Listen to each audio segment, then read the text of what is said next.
Yes, hello everyone. Fáilte Rashkity Cúilín Media. Welcome back to Cúilín Media. It is episode 29 of the channel since we launched it in September. It's me, Seamus Brady, joined by Matthew Hurley, and we have a bumper weekend of action from across the club championships to look forward to. Matthew, we were saying in the weekend preview show that there wasn't the same quantity of games, but my God, in terms of the heavyweight clashes, we had the All-Ireland Senior LGFA final between Kilkerrin, Clonberne and St. Ergn's Mullyglass, the All-Ireland Club Camogie Final between St. Finbarrs and Athenry. We had the Ulster Senior Football Final between Scotstown and Kilcoo. History made across the board as well. Muckalee winning the Junior LGFA Championship has to get a shout for reasons which we'll get into later in the pod. But all in all, how did you find the weekend of action? Yeah, very good weekend of action in Gaelic games, of course, with the three finals and intermediate and junior and everything like that. And you might notice as well, for anybody that thinks, what jersey is your man wearing? Well, I'm wearing the jersey of the League Cup champions in Scotland, who won today against Celtic 3-1. Their second ever League Cup, and I think your second ever major trophy same earned. So congratulations to everybody across the pond there. Absolutely outstanding, buzzing about that result in particular.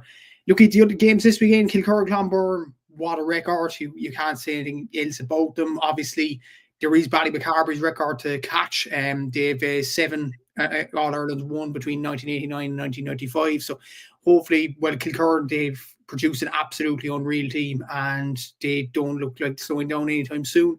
The Ulster final between Scotstown and Kilcoo, I think we said it in our private chat last night between ourselves and the group chat that Scotstown they played a more entertaining football than Kilcoo, so it was probably the right result in terms of that.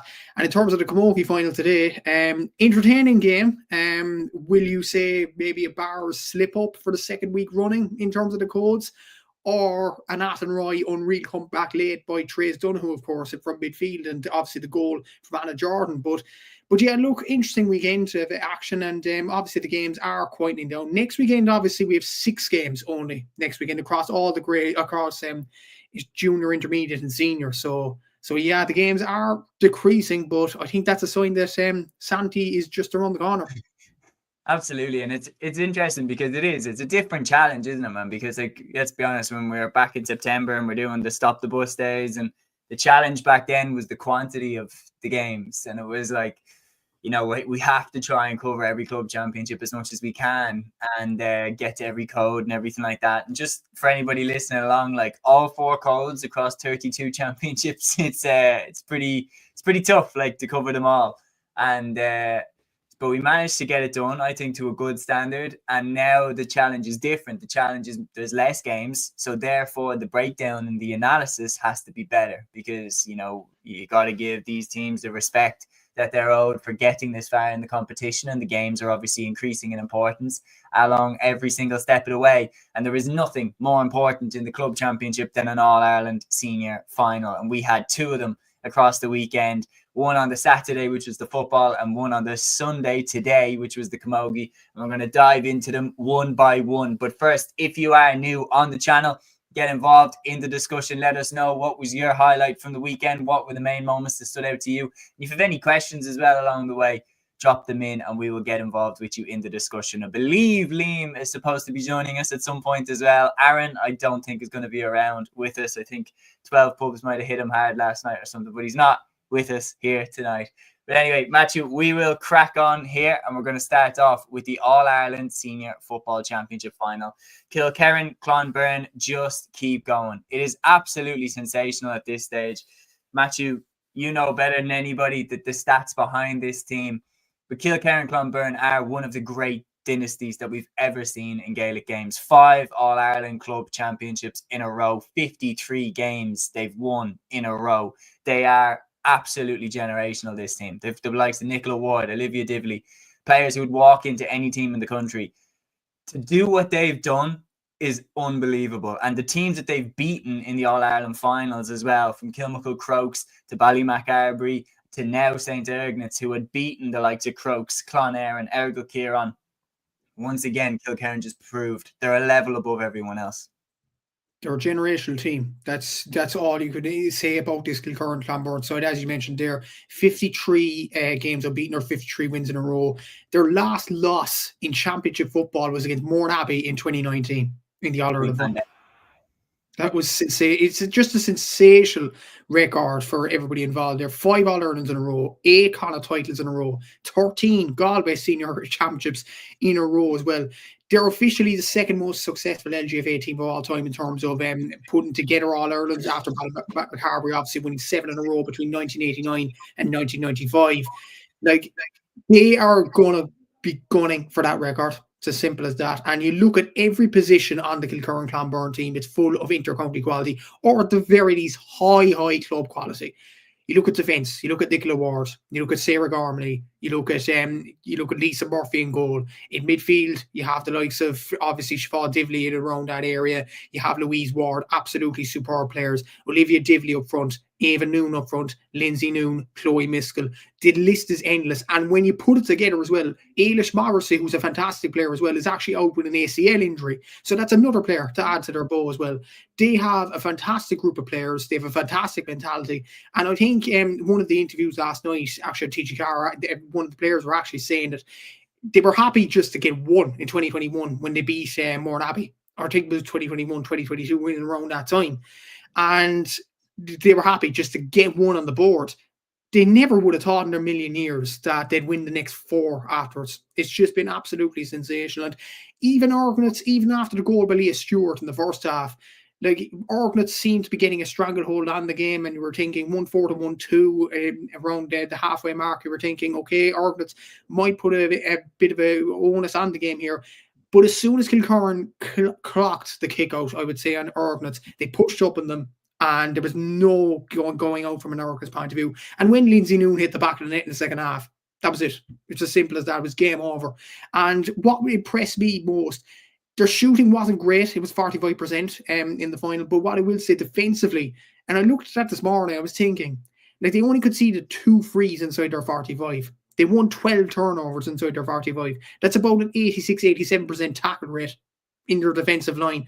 Like, their tackle technique is so good, Kilkerrin Clonberne. Their defensive line is so underrated in many aspects of it. And I think many people look at Olivia Divley, Ava Noon, Chloe Miskell as being the stars of the show, Louise Ward to a lesser extent as well when you look at scores. But the main thing you have to look at with this Kilkerrin team is the defensive line. They're absolutely sensational. They don't allow their opposition players a sniff. Marie O'Neill, absolutely fantastic throughout the championship. I don't think she got much touches of the ball last night, to be honest with you. Cathy Carey only got 1 point on the board. Like, this is an Orgnuts team that, to be fair, and we covered it in the preview show, had put up major numbers up until the final. And Kilkerrin just shut them players down.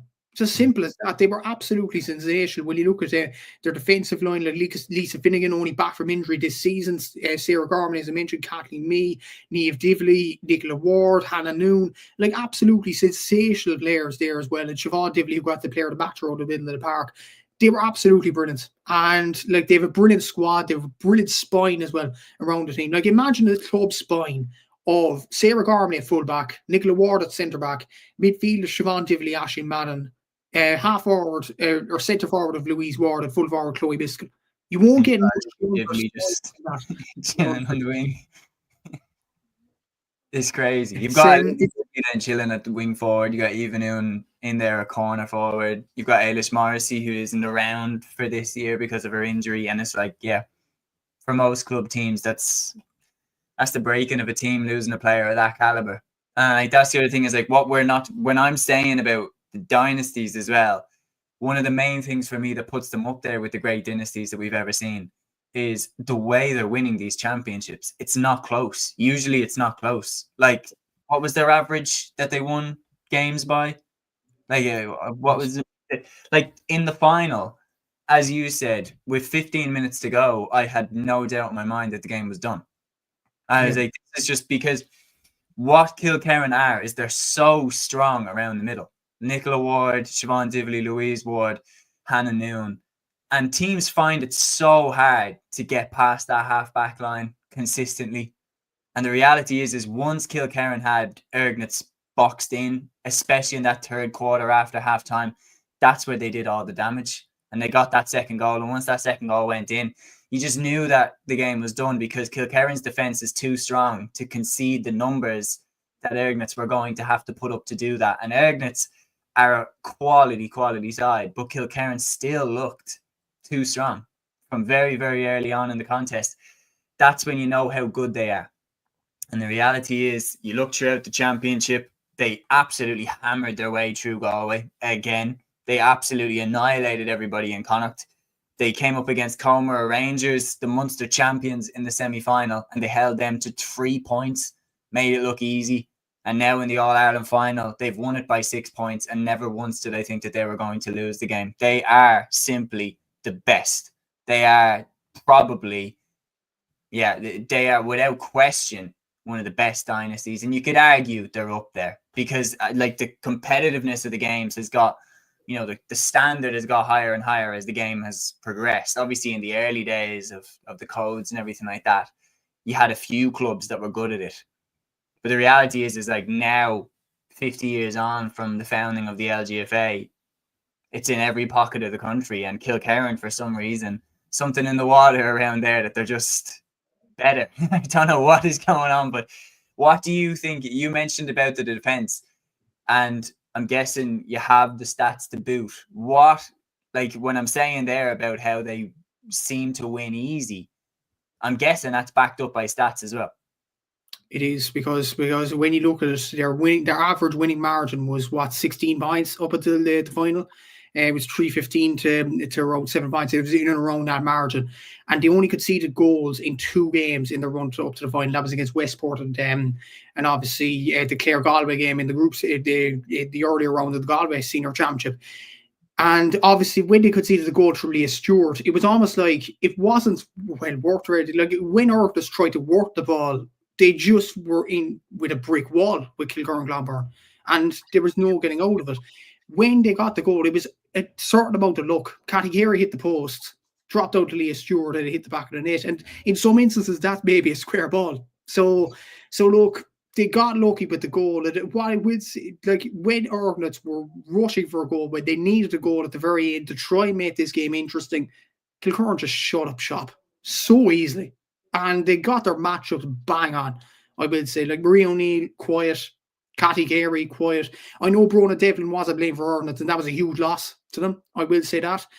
She did come on later on in the game, but she didn't start the game. I don't know, was that an injury or something like that? But that was a huge loss. Like other than Leah Stewart, there wasn't really anything for the Orgnuts team, but that's more of a credit to Kilkerrin Clonberne and how well they did defensively, how they shut down Orgnuts' main shooters, and as well as that, they don't concede much goal chances in the game. And what I mentioned is that there about their turnover rate compared to their free concession rate and things like that. Like they only conceded 2 frees inside their 45, 12 turnovers inside their 45. Like it is just like they tackled so well. Like and when the Orgnuts players were coming into a dangerous area and a technical area, the Kilkerrin players knew what to do instantly. They just boxed them, and they were sensational at doing that all night last night. And even when things were a bit ropey, even when they were only 2 points up, when Orgnuts were trying to get probably a clutch in the game in many ways, they just stood up so tall, and they were absolutely sensational in its own right there. And they were absolutely brilliant last night. And who's to say they won't go for 6 or 7 in a row like the Ballymac girls did in the 90s? Like it's sensational kind of record, and as well as that, their defensive line was so good last night. Their attack wasn't perfect, but so many other aspects of their game were just so good on Saturday evening. Yeah, they were absolutely perfect. There's no question about it. And the thing is that, as we're talking about with the dynasty, like they are showing no signs of slowing down when you bring up the stats and everything like that. And then you're talking as well about that they were missing a player like Ailish Marcy. There's arguments that they could get even better, like when she returns to the side. Yeah, it's quite frightening. If there is somebody who can knock them off, is it a situation like Sarsfields where you think they're more likely to be caught early stages in the county? Because they are kind of similar to that when they get out of Galway, they just seem to know how to treat the season, how to manage out their energy, everything like that they know it's a marathon, not a sprint. And they seem fairly unstoppable. They remind me a lot of how Ballyhale Shamrocks used to be when they were at their peak, that whenever they got out of Kilkenny, that was like probably the harder championship. Then they get out into Leinster, manage out the first few Leinster games, and they have a few crunch ones, win Leinster, and then they're into the Final Four. And they kick on from there to an All-Ireland title. Kilkerrin have gone very, very similar. That they tend to have a game done by 45 minutes. Then they make the changes, see the game out, kick it into cruise control. And they're going to be hard to stop. I've often looked at Kilmacud and thought, do you know what? On a given day, I think Kilmacud have the players to beat them. They nearly beat them last year. And then do you remember the semi-final? I think it was 2 years ago where they played them in the country ground. And I think that one went to extra time. But I think since then, I think Kilkerrin have got better. And I actually think Kilmacud might have taken a back step, hence why they were nearly beaten in back-to-back finals in Dublin.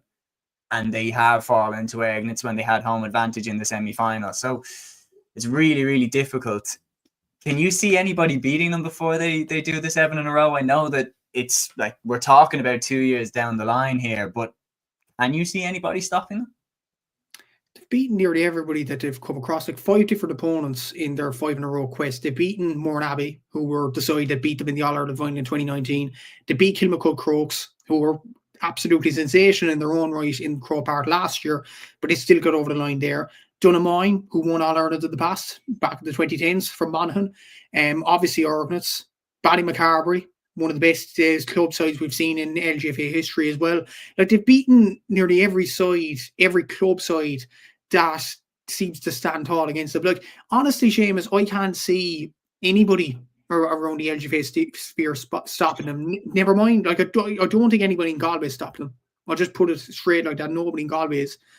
The potential thing that I would say, and it's not something that I would like to happen, I'm just going to preface it with that, but the curveball could be if they lose a couple of girls to the AFLW, if they lose a couple of girls to Australia, if Nicola Ward goes, or if Siobhan Dively goes, or someone big goes, all of a sudden they could lose 2 or 3 key players. Maybe then you could see them kind of take a back step, because I remember for Dunboyne, that was absolutely huge, losing Vicky Wall when she went down to the AFLW, because then she was still playing for me, but not playing club anymore. Similar thing with Kilmacud Crokes when Grace Cos went down to the AFLW. She wasn't playing. She was a big part of their team around midfield. So that's the curveball. But if they keep all their players, if they all stay and they don't go down to the AFLW, I don't see anybody stopping them, especially not next year. 2027, yeah, maybe we can have a conversation then, but I think they're definitely going to win next year's one, because they've won this one. I wouldn't dare say straightforward, but I would say that from the beginning, me and you have said they're going to win it, and not in any game at any point of the journey did I think that they weren't. Like, I thought that, I never doubted them at any stage of the journey. They are absolutely exceptional. Now the question is on where do they rank? I said one of the great dynasties in Gaelic games history. They have to be up there, but we've established that. But before we move on, we'll touch on St. Ignatz, because what a year it was for them. I mean, you're talking about winning the Antrim Championship, which is an incredible achievement, then winning their first ever Ulster Championship, beating Clonberne, who were fancied by everybody to win Ulster, and then beating Kilkerrin in the Ulster final, who have the likes of Maria Canavan, Aoife Horsk, really, really good team. They won that game easy. Then they go away to Kilmacud Crokes, massive underdogs. They beat Kilmacud in their own backyard in a fantastic display, and they were worthy winners. They get to the final. They've lost the final, but they put up a good fight, especially in the first half. And they put a bit of a comeback together in the final quarter. But they've had an amazing year. It's just Kilkerrin are like, they're just too good. But St. Ignatz had a majestic year. They had a fantastic year. We said it in the previous show that whatever happened in the final, they would have had a fantastic year, and we can't really mask over that. Like, winning your first Ulster Championship, winning the Antrim Championship the way they did, like rocketing home 40 goals on their jerseys at the final before Saturday's game, beating Kilmacud Crokes, the first ever Antrim team to get to the All-Ireland final. That shouldn't be forgotten in the daylight. And they were absolutely sensational throughout the whole season. It was just in the final, it was just Kilkerrin got their matchups bang on. They nailed down Marie O'Neill, they nailed down Cathy Carey. And to be fair, you have to give a lot of credit to Leah Stewart. what a performance, I would say. Yes, she had 4 on her back, but I don't think she was playing around that area. She was spent most of her time up in the forward. She scored 1-2 from play. Very good display from her. And I wouldn't be surprised if we see her in the Antrim jersey next season. I don't think she is on the Antrim inter-county panel, but if she is, look, she's another string to the Antrim bow with Marie and all them Antrim players, obviously Teresa Menon and all them. Like Antrim have some very good footballers that they should do very well in junior next year. They were very unlucky to lose to Louth in the junior final in the All-Ireland this year. But Argonauts, look, they'll take a lot of confidence from this journey. They've been on a brilliant journey themselves, and they didn't lose that badly to Kilkerrin. Like, let's be honest, Kilkerrin are just a class above. They're a sensational team, and we said it in the previous show, it's not disrespect to Argonauts that we're saying that that they're going to lose this game. It's just the fact that Kilkerrin are so good, and no team are going to stop them on their best day.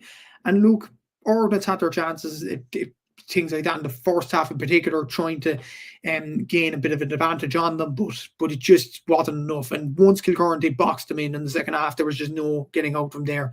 And yeah, look, Argonauts have had a fantastic season. That shouldn't be forgotten in the whole day. Like, they were absolutely sensational throughout the whole season, and they should be very proud of their efforts. One more thing as well, Marie O'Neill, she got a bit of a concerning injury, I think, towards the end of the game. Hopefully she's all good to go for the league next January and February. Hopefully she's all good to go, because she's had a fantastic year for Club and County this season, and hopefully her year didn't end on a sour note by gaining an injury. But hopefully she's okay, and hopefully she'll be ready to go for Antrim in January.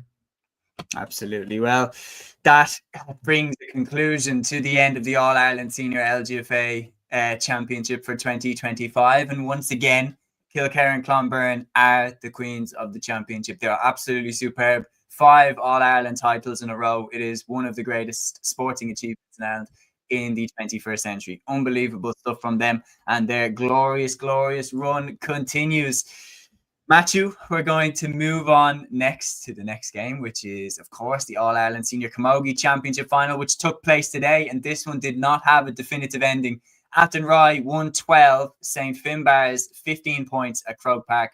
This game took place today, of course. Look, the reality is, this game, we knew coming in, this was going to be toss of a coin for who won this one. We knew this game was going to be so close. Athenry against St. Finbarr's. It finishes level. We have another day out. Yeah, it was kind of a game. It was kind of a mad one.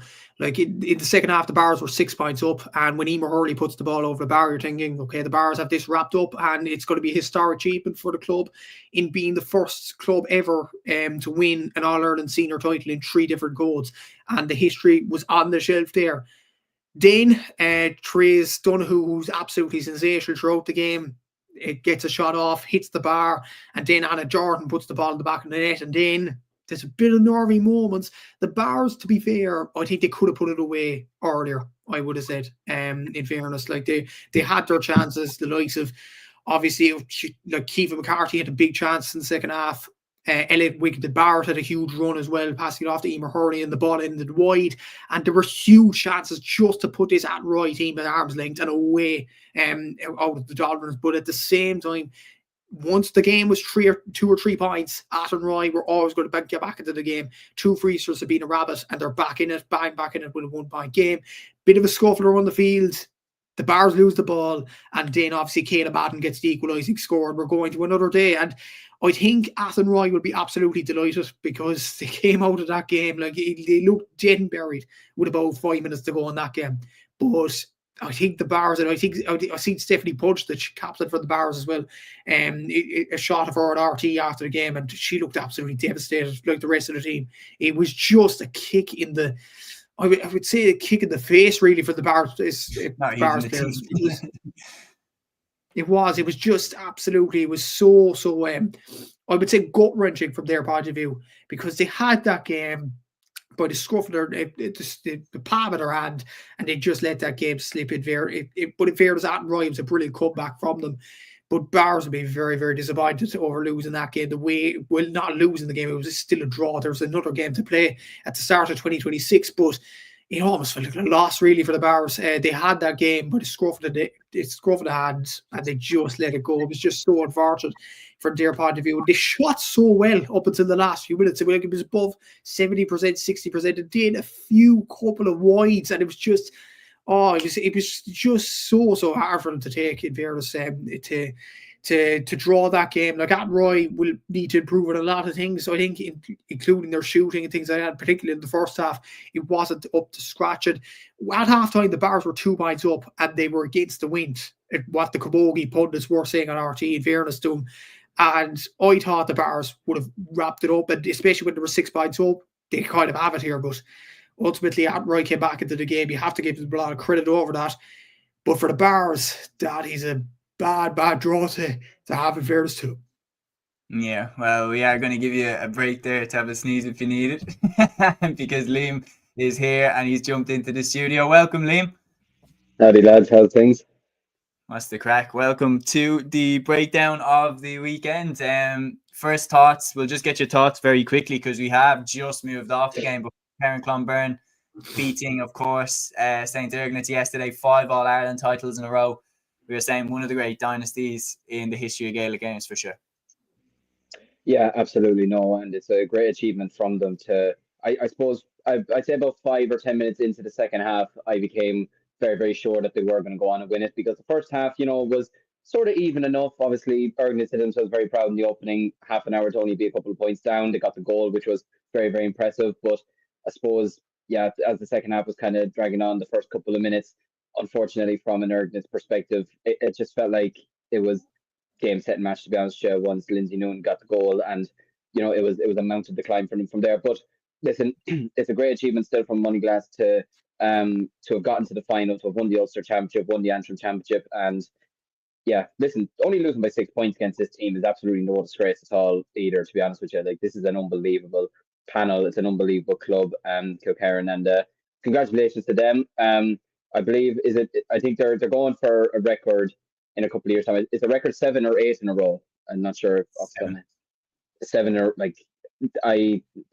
at this rate you'd put your house on them doing it, bar serious injuries over the next couple of years, or anything I was like saying AFLW for me is the curveball. Yeah, they take a couple of their players, but yeah, absolutely. I don't think anyone's stopping them. Well, nobody's stopping them in Galway anytime soon. Nobody's stopping them in Connacht anytime soon. It's realistically one of the other provincial winners that you'd have hopes for. But then again, when you see how much they've basically battered everybody else from provincial winners over the last couple of years, it doesn't bode well for the rest of the country. But yeah, congratulations to them. Remarkable achievement. And yeah, I hope they enjoy their celebrations. But congratulations to St. Ignatz as well. Fantastic year for them.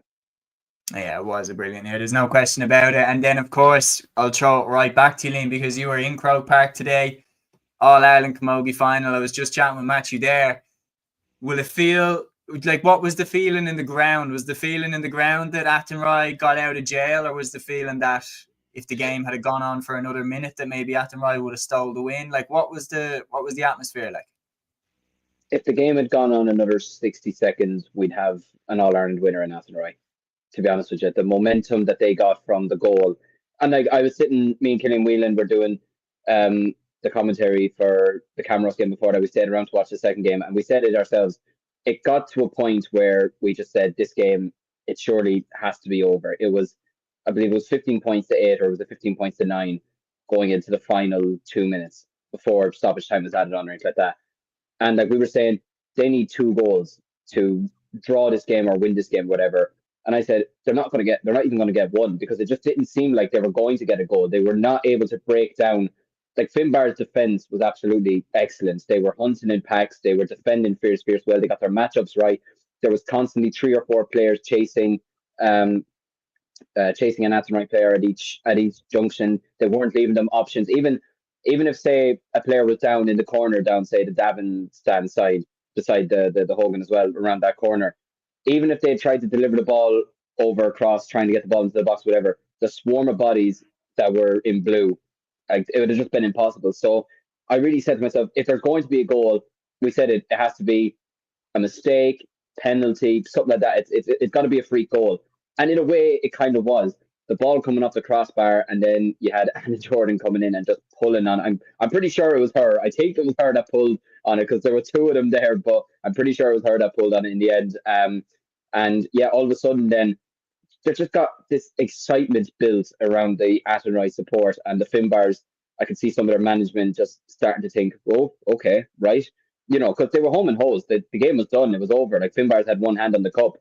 And then just out of nowhere, like, it was such a dramatic end to the game. And in fairness to Athenry, they showed great character to come back in the end because, like, during the first half, we were saying Athenry had to keep within touching distance of Finbars. They can't allow them to get, a big scoreline because Finbars have the attack. They have the forwards to go and punish you and see the game out, whatever. Whereas we felt maybe Athenry didn't.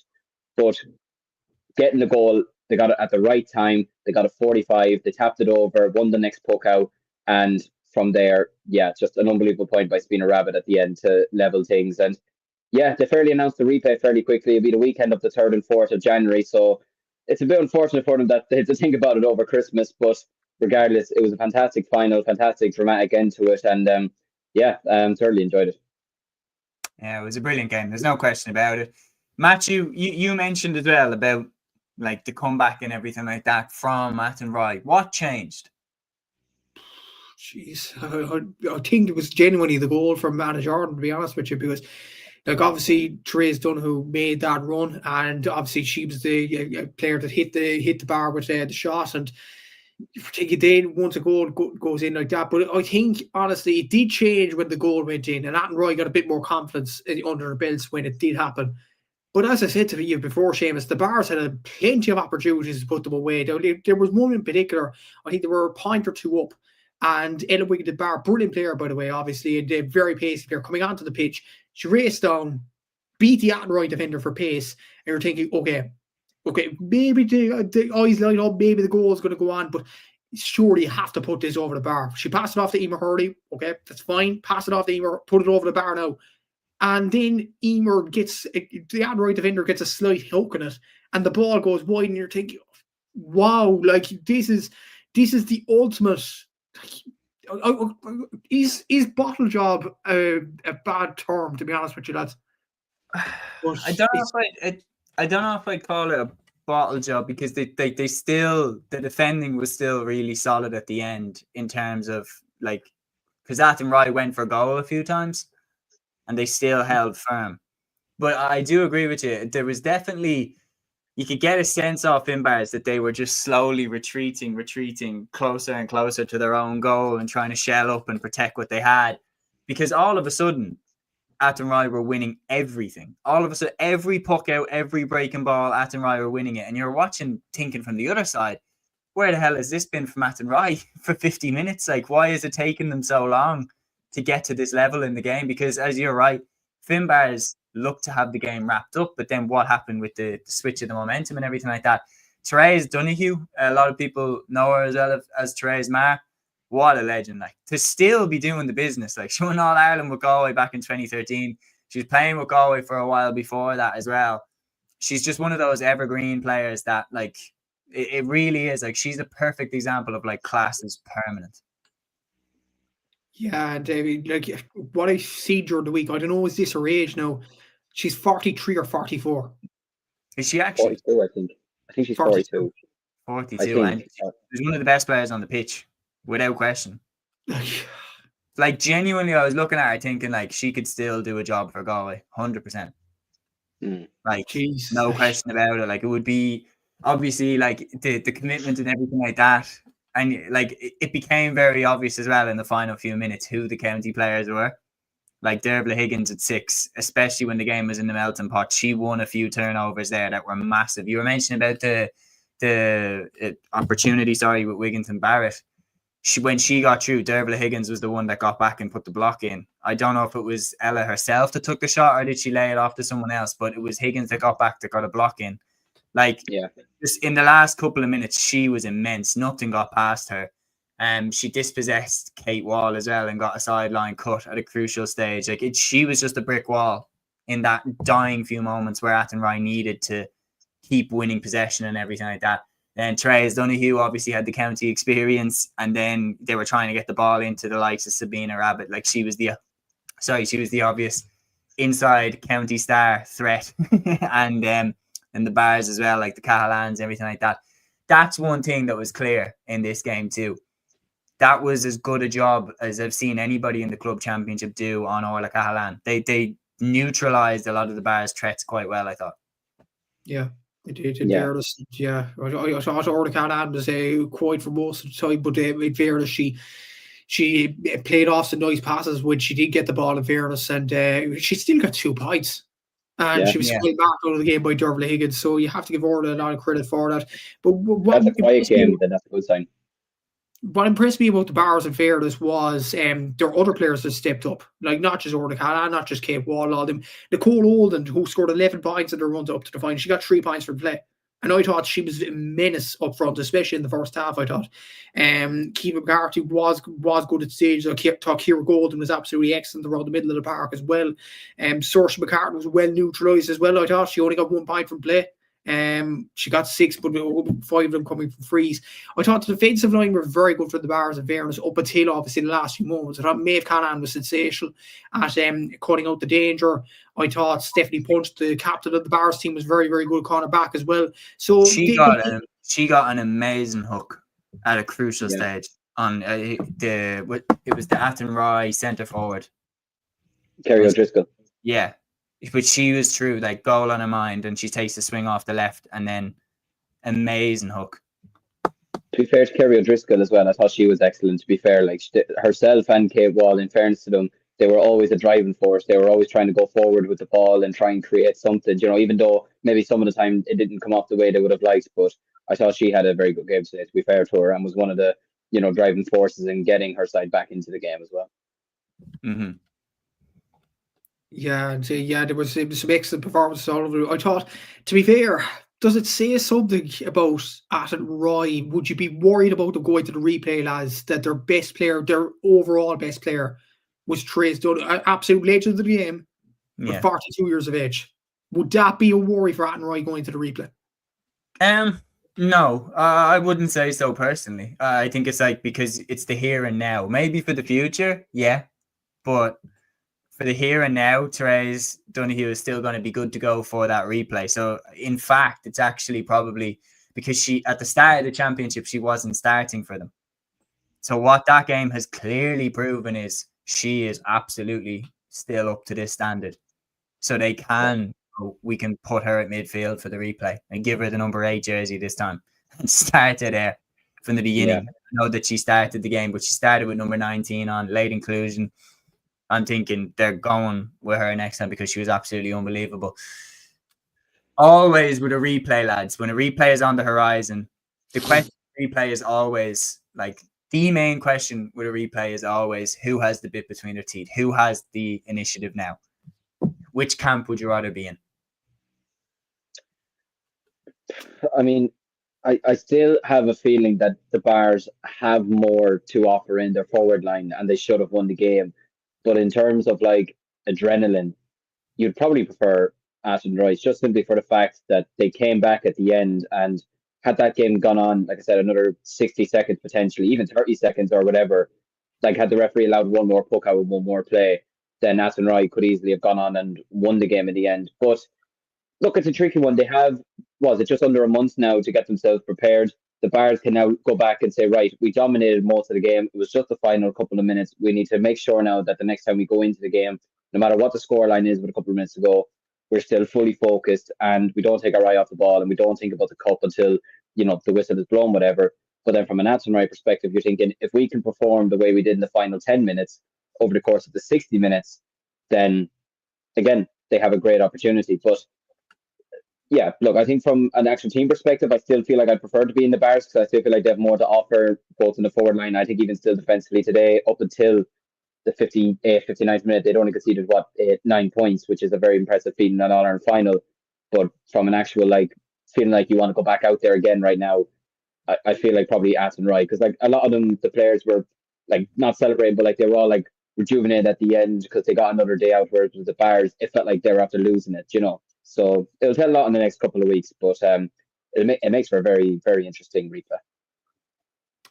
It does. I suppose it does, but the thing is, the scheduling of the game is so important. Like, if this game was a replay next week, you'd fancy Athenry to win it because you obviously, as Liam mentioned, the adrenaline is there and all that, and Athenry could get over the line because they were ecstatic afterwards and the Bars were devastated. The thing is, though, there's a Christmas break. There's a 2-weekend break now. So you would fancy, like, it, and let's be honest, like, the All-Ireland final is not going to be at the forefront of the players' minds now. It's going to be spending Christmas with their families. Yeah. For now. And then it's All-Ireland final, adrenaline kicking in and all that. Because then, like, the original game is forgotten about.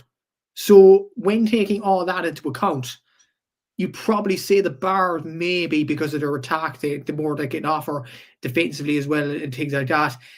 Athenry need Trace Donoghue to perform at the same level again, but I think the Bars will be more clocked next time. They will say we need to put like a speedster on Trace Donoghue just to keep up with her and keep up with her skills or whatever, and neutralise her involvement in the game. The thing is, Athenry have shown their cards a small bit with neutralising Orla Callahan's threat.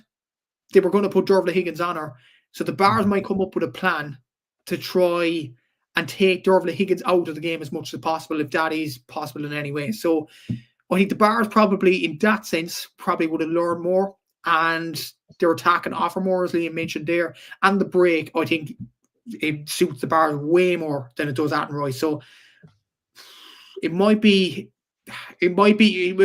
terribly, but I do think the Bars might have the edge when it comes to the replay. I think the one thing is like the two of them, like the Bars can go back and go, do you know what? We had that game in the palm of our hands and we threw it away. And then if I'm in the Athenry camp, I'm going, here, we drew when we didn't play well for 50 minutes. Like, we drew when we were off the pace for the majority of the game, yet we still managed to get another day. So both of them can take something from this game, but going into a replay, you just never know, man. You never know who's going to have learned more about the opposition, everything like that. The one thing I will say is, as the game was going down to the final whistle, I was thinking you'd be sick, though, if you were Athenry and you'd beaten Sarsfields, you'd beaten Dixborough, the last two All-Ireland champions. You kick out probably two of the biggest heavyweights in the championship when it all begins. And then if you fall at the final hurdle by a point, it must be the biggest heartbreak ever. So part of me is happy that they got a second day out, and it's going to be one hell of a clash between these two because, again, toss a coin. Like, they're so evenly matched, and we'd be a brave man to put a lot of money on a winner. Anyway, that's the All-Ireland Camogie Final recapped. We're going to move now up north to the Ulster Senior Football Championship Final. And what a win this was for Scotstown. Scotstown 19 points, Kilcoo 16 points after extra time in the athletic grounds. Scotstown win their first Ulster Senior Football Championship since 1989, and they had to do it the hard way as well, beating Kilcoo after extra time. I have to say, when Kilcoo equalised with the last minute, questionable as well about how much time was added on. I did think have Scotstown just thrown this away, but for the second game in a row, they did similar against Newbridge, threw away a big lead, and then managed to get the job done anyway. For players like Darren Hughes, Kieran Hughes, Rory Began, who are just soldiers who've been around the block with Monaghan and their club for years, I'm delighted to see them get over the line in this one. Yeah, absolutely. And turns out me and Aaron got our prediction right, so we're delighted about that as well. Finally, a prediction of mine came true, thankfully. But yeah, look, I'm delighted for Scotstown, to be fair. They play some really nice football, have a lot of really nice players as well. And this is the thing, I was not enjoying the first half, I'll be honest with you. I wasn't enjoying it in the slightest. I thought it was a terrible, terrible game of football in the first half. I think you said it yesterday, Matthew, in the group chat. I think Kilcoo held on to the ball for 4 minutes, and it resulted in a Scotstown turnover and a score. Do you know what I mean? Didn't score for 20 minutes, Kilcoo. Yeah. Like that's madness. Like, I'm sorry. With the new rules, how are you still boring with the new rules? Just a point as well, lads, to make the stat even more embarrassing from a Kilcoo point of view. Their first shot came after 20 minutes. I was about to say, wasn't that their first shot as well? The one that just went curled wide. Yeah.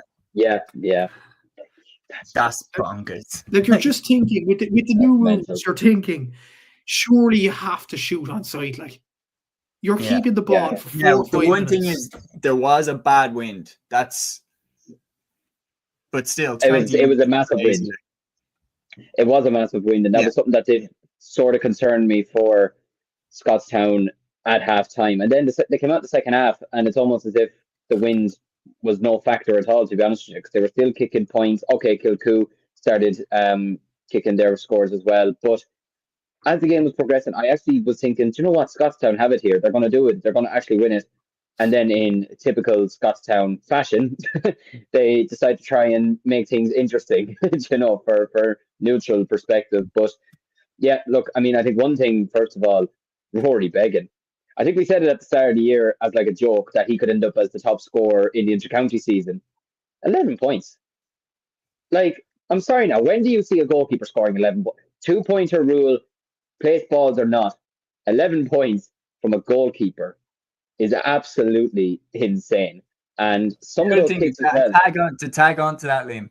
Beggan's the first goalkeeper I've seen where Beggan scores 2 points or something in a game, and I genuinely hear people being like, "Oh, they held Beggan to 2 points." I'm like, he's the goalkeeper. How has he got so good that people are talking about, "Oh, well, they held Beggan to X amount"? Like, but 11 points in the provincial final. Talk about, clutch. When it's time to turn up. Like, he turned up. He did, and some of those kicks as well, and especially at this time of the year. Like, they weren't simple either. They were long, long ways out. And there was even another one, I believe, he took from about 60, 65 yards out in the middle of the park as well, near the stand. That was, as it was coming down, I was thinking, no, if he does this, then that's ridiculous. That's outrageous. Like, that he should be going to the NFL, to be honest with you, or he should be playing in the Premier League or something. But no, he was sensational. And even seeing the celebration at the end after extra time, the absolute raw emotion of him jumping. It was like, you see Shane Lowry jumping when he retained the Masters, just the jump. Like, it's what brings out the emotion in winning a provincial championship for your club. It was absolutely beautiful to see, and like men in tears, basically. It was, but look, great credit still to Kilcoo. They fought their way back. They dragged it to extra time. And listen, with the likes of Paul Devlin especially, put in a huge, huge shift all across the game, but it just wasn't to be. And look, they might have their regrets, but I think overall, over the 60 minutes and definitely over the 80 minutes, I think they'll have to sit there and say, we were second best today. Apologies, boys. I have to grab my charger. Matthew, wheel for a minute.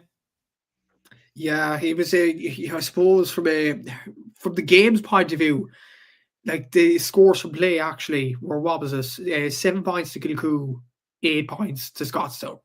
I think Colin Parkinson put this tweet up as well, that after 36 minutes or something, Stephen Sherlock scored 16 points individually between Kilcoo and Scotstown. They scored 9 points, something like that. Jesus Christ, that's outrageous. Look, it was a great end and all that. I'm delighted for Scotstown winning their first Ulster Championship in 36 years, but at the same time, Liam, you have to say, under the new rules, this wasn't a great watch, was it? Like, No. The Camogie today, it was good. Like, the LGFA was good at points as well between Ornitz and Kilkerrin, Clonberne. This just wasn't a good watch at all. And I will say, look, I think either side aren't that great. Scotstown, the thing is, like, they've got away with murder in many ways twice in a row against Newbridge and Kilcoo. It was a brilliant win for them. But at the same time, wow, it wasn't a great watch at all. And look, I think if Bridget's performance at their utmost best, I think Bridget's do beat this Scotstown team, because I didn't think Scotstown were that great. It's just Kilcoo were very, very bad for a substantial amount of time, and Scotstown let them back into the game. I was just discussing with Liam there, Seamus, to score, what was it, 8 points from play to Scotstown, 7 points from play to Kilcoo. I think Colin Parkinson tweeted as well that Stephen Sherlock scored 16 points individually after 36 minutes. Between Kilcoo and Scotstown, it was 9 points.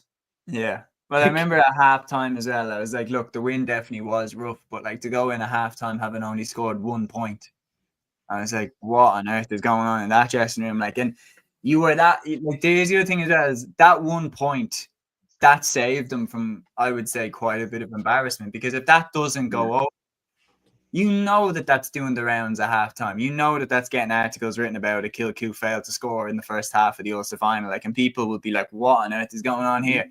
Watching the game, they were so slow in their build-up that Scotstown were just able to defend against them Like, there was no pace in the Kilcoo move. I get it in terms of the wind and everything like that when you're taking the shot on, but you can still move the ball quick. You can still pass it quick. They were so slow in terms of how they attacked. They constantly let Scotstown set up. And Scotstown were able to get themselves into that brilliant position. But again, lads, their Achilles heel, when are they going to pay for this? They threw the game away. Like, they were really, really lucky that, you know, they then got another run at extra time. Because imagine if there was, I don't know, imagine if that was a 2-pointer kick or something like that. Imagine if they took that shot from further out and stole it in. Scotstown would only have themselves to blame because they were in a great position to win. And going into the game against St. Bridget's, that semi-final, okay, it's a perfect place to be. You know, McCaig, the manager, David McCaig, he can go in and be like, we're in an All-Ireland semi-final and we still have some stuff to work on. We still have to make sure that Achilles heel of, you know, taking our eye off the ball, that we don't let it come back to bite us in this game. Now, a lot of debate as well was over how much time the referee added on at the end of the game. Now, again, I said this on the pod back when my pod was called Play on GA. Matthew, me and you did that video 3 years ago, and I was calling at the time for a hooter. We introduced the hooter. And guess what? We haven't had a lot of problems with the hooter at all. And that, again, was a glaring example of a problem with the timekeeping. And I know for a fact, if Kilcoo had won that game, that debate about the timekeeping of the referee coming towards full time would be everywhere today.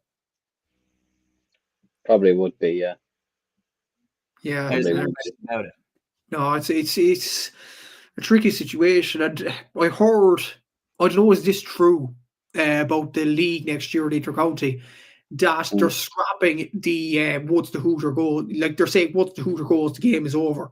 I actually think the way it was actually fine. Yeah. Once the hooter goes, one last play. I think that was fine. No, that's what it needs to be. They've got. Yeah. Are they actually doing that? That's what I've heard anyway. Okay, my first reaction to that is that's a ticking time bomb. Like 100%, that's a ticking time bomb. I give you 2 examples of that. 2 examples. Number 1, we've already seen it cause big problems. Do you remember in the league, Meath against was it Cavan? The Meath, Meath against Westmeath. Westmeath, and Meath scored a goal on the hooter, and there was a load of debate about was the ball kicked before the hooter or after the hooter? Should that goal have stood? If they had one more play after, okay, maybe there would have been a bit of debate about should Westmeath get one more play, etc., etc. But that's not as bad as having that situation. That's your warning shot. Imagine if that's in an All-Ireland final or an All-Ireland semi-final. And on top of that, the second example I'll give is when Kildare played Clare in the All-Ireland Intermediate LGFA final a couple of years ago. So the LGFA do that the minute the hooter goes, the game's over. But Clare took a shot for goal. Kildare were leading. Kildare won the game. But Clare had one more attack. They floated the ball up. It broke to one of the Clare forwards. On the hooter, she took the shot. Like, I mean, literally as the hooter went, she's kicking it. And the ball flew and struck a Kildare defender, and then that's it. But if that ball flew into the net, it would have been completely up to the referee to decide, did you kick it before the hooter or did you kick it after? It's a ticking time bomb. I'll stand by this, and I'll say it whenever it kicks up. I told you so. That's going to cause a problem. Yeah, I suppose it. Oh, there he goes again. There it is. Hay fever's kicking in, Matthew, is it? Yeah, the Christmas season. But yeah, no, it's the hooter. Like you said there, it becomes a problem when there is something absolutely massive on the line, like an All-Ireland semi-final, All-Ireland final, or even to a degree, maybe to a less degree, a league final or something like that, because it's still silverware at the end of the day. But look, I think the way the hooter is, we had it this year, was absolutely fine.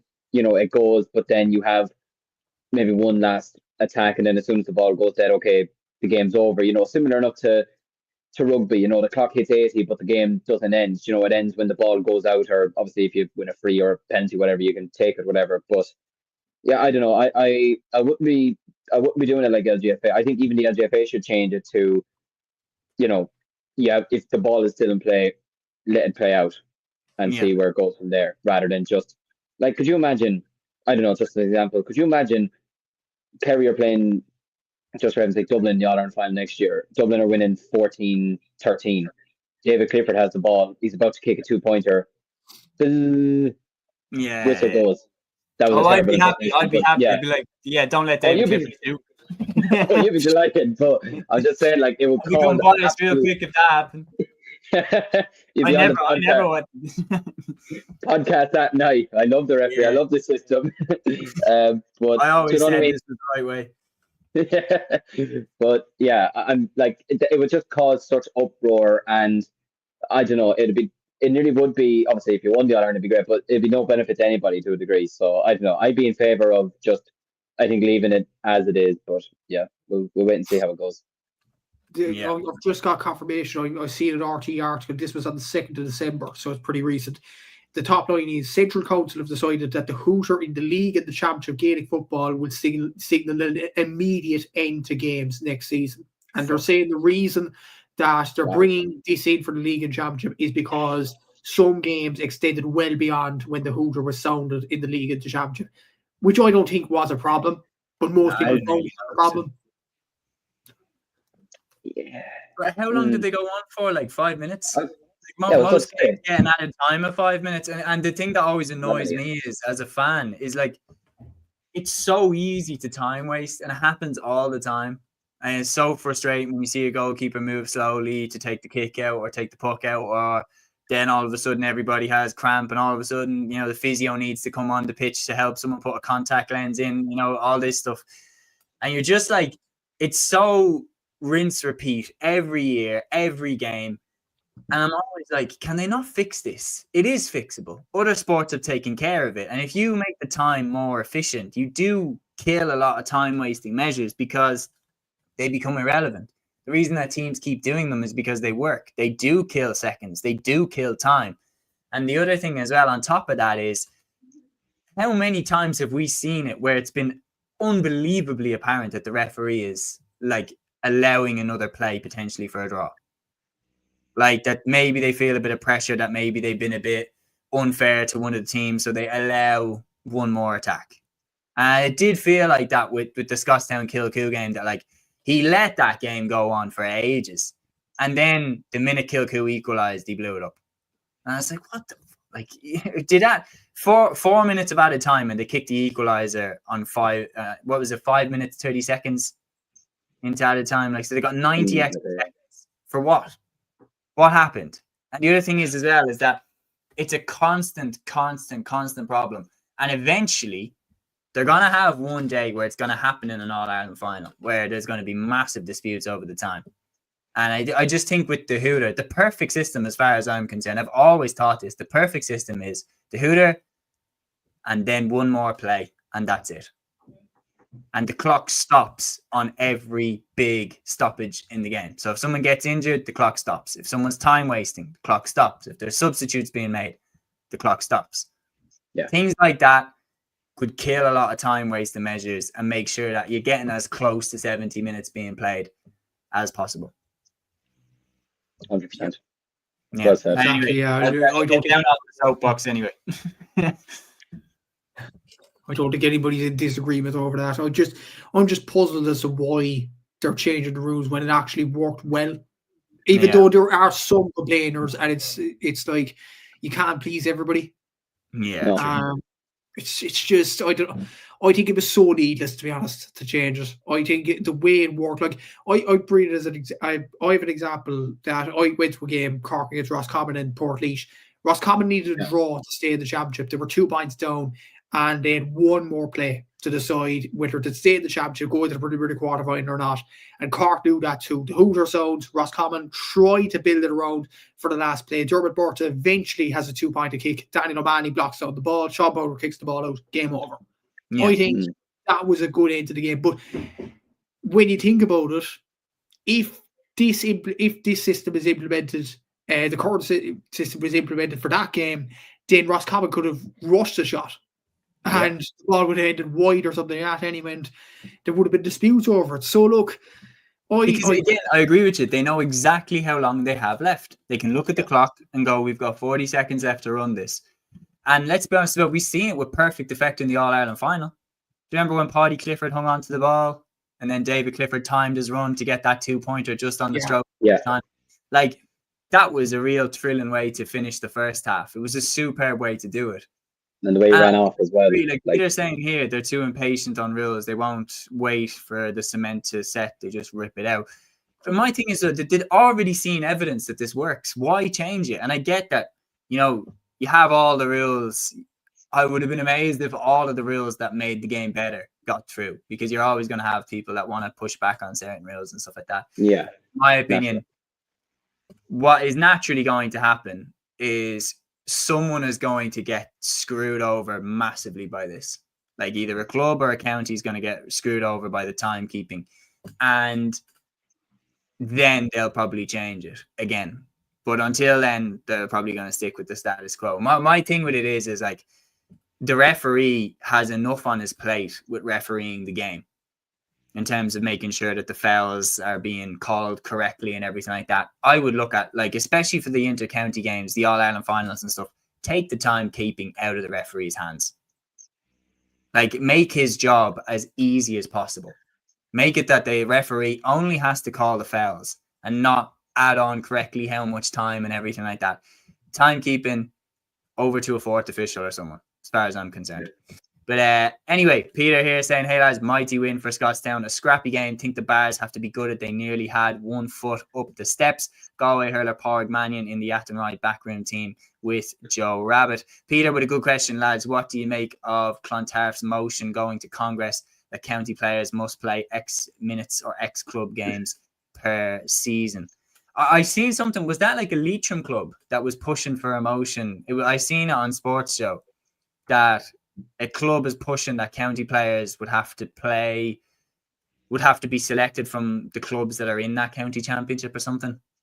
So it was like a knock-on effect would be like Shane Walsh wouldn't be able to play for Galway because he's playing with Crokes or something like that. Or maybe am I misreading it? Or what, that he had to play certain minutes with Kilmacud in order to play for Galway? Or I don't know. I seen, to be honest, Peter, you caught me a little bit off guard. Peter says Leitrim club pushing that argument. I did see something about it. But yeah. Yeah, I'd say we'll probably leave it just for now because we're not brushed up enough on it, I think it's fair to say. But jumping back into the game before we wrap up on that game, just want to say as well, incredible achievement by Scotstown. First Ulster title since 1989. And as well, to beat a team that hammered them the year before is no mean feat. They were absolutely superb. They deserve the victory. They deserve their celebrations. They'll have a good Christmas.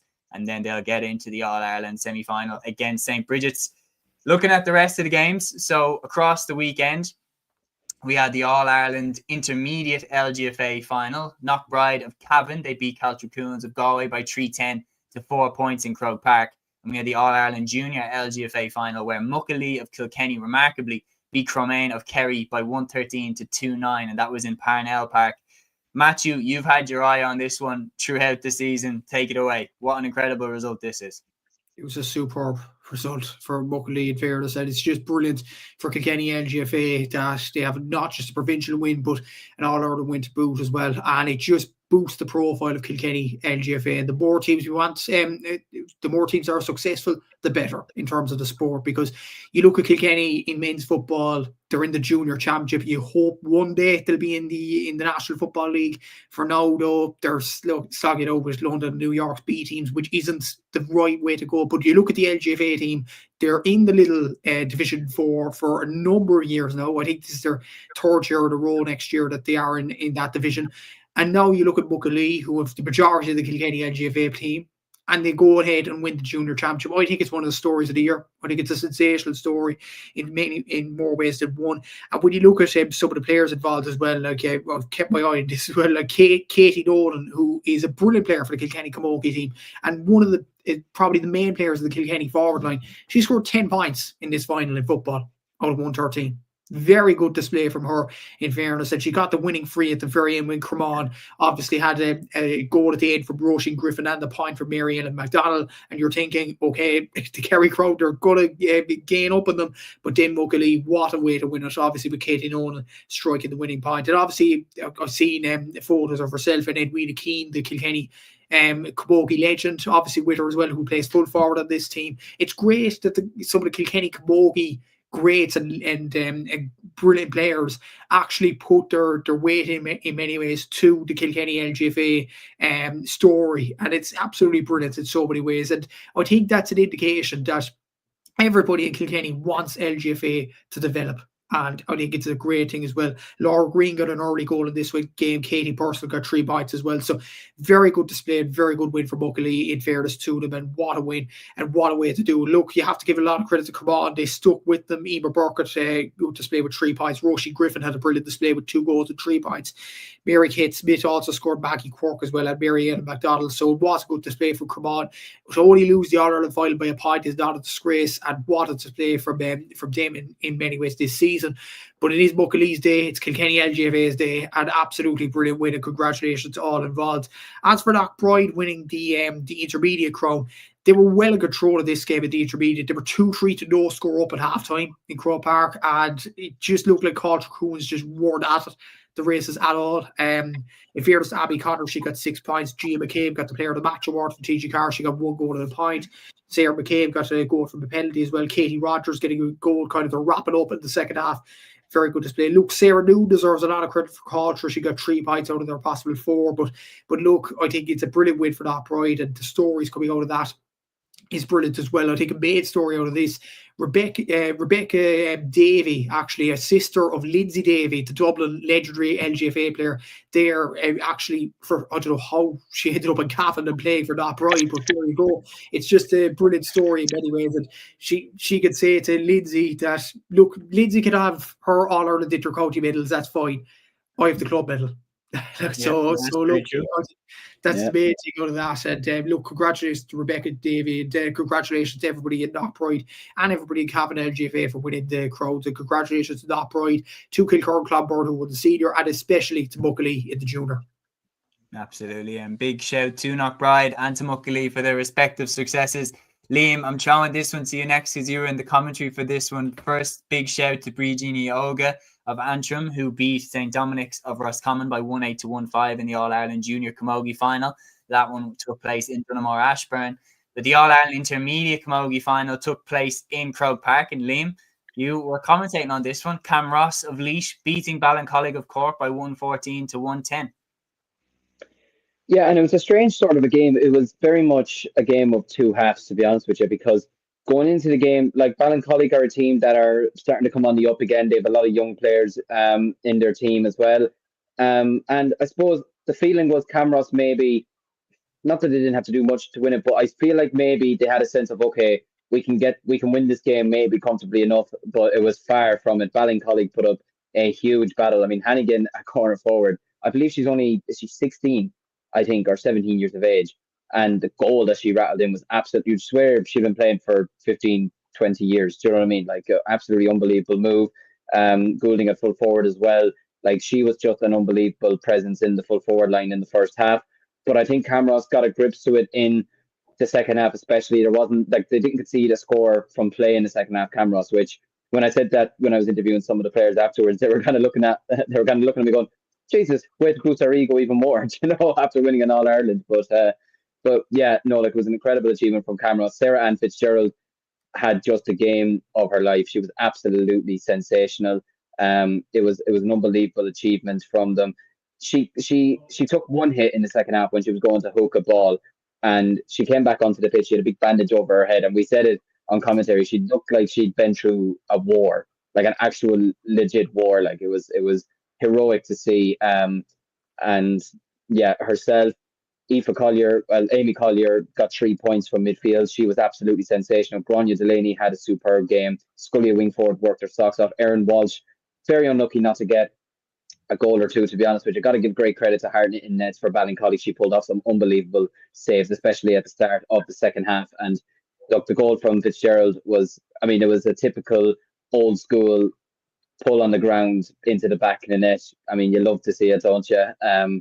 But yeah, look, it was a fantastic second half from Camrose. They took control and they managed to win the game out in the end. And it's an incredible achievement for Arian Delaney. I've been speaking with him a lot the last couple of weeks. He's a passionate Camrose man. They're passionate about their hurling and their camogie and everything down there. And as he said, there won't be a cow milk in Camrose. There won't be anything done in Camrose for the next 2 weeks or 3 weeks, or as I think he said, they might not be done for the next year, to be honest with you. But no, they're a tightly knit group. They're a great group, and I believe the centre back, Donna Mortimer. I think she's actually, well, I don't think she actually teaches her, but Erin Walsh, our corner forward, I believe she's one of her students, which is even funnier. Like, but it's a great thing about GEA that, like, she's in the same school as she's teaching in. Do you know what I mean? It's fantastic to see, but yeah, it's an unbelievable achievement for them. And commiserations to Ballincollig, though. They're a great team. They put in a great effort. Their manager after the game was full of praise for them. It was Kevin O'Brien, I think his name was, who we spoke to afterwards. He was full of praise for his side and said, listen, we'll be back again next year. But